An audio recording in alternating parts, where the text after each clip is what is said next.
This week marks the 50th anniversary of an event which laid bare one of the darkest chapters in human history.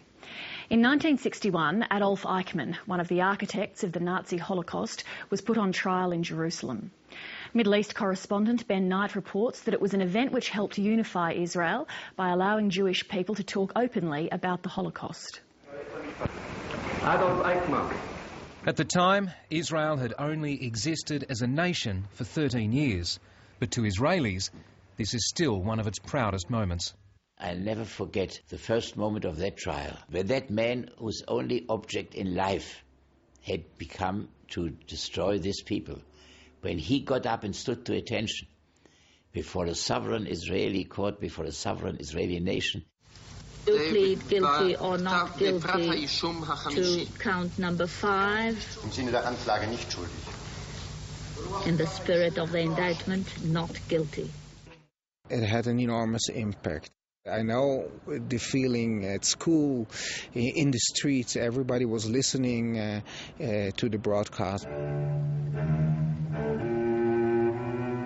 Like other Nazis, Adolf Eichmann fled to South America after the war. But in 1960 he was tracked down and captured in Argentina by the new Israeli spy agency, the Mossad.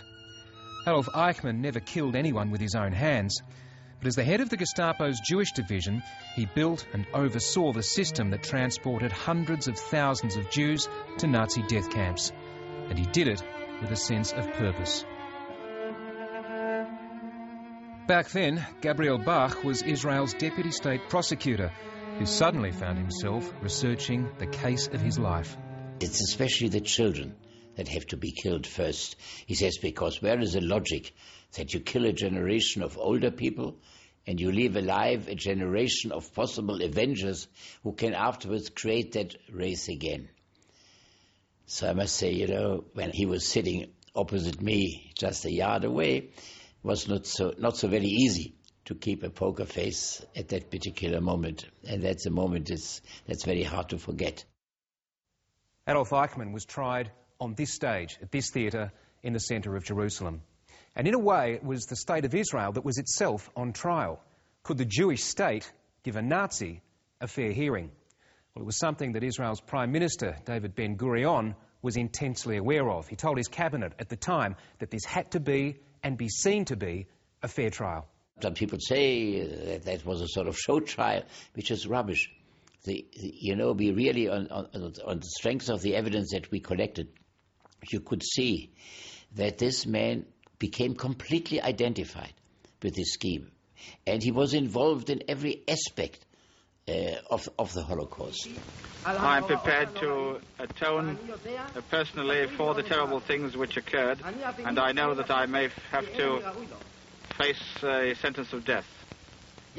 I cannot claim mercy because I am not deserving of it.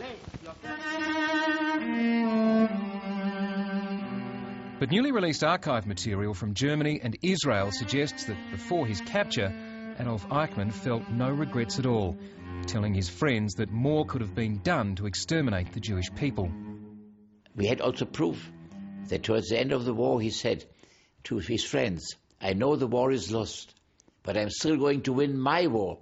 And then he went to Auschwitz to get the death rate increased from 10,000 a day to 12,000 a day.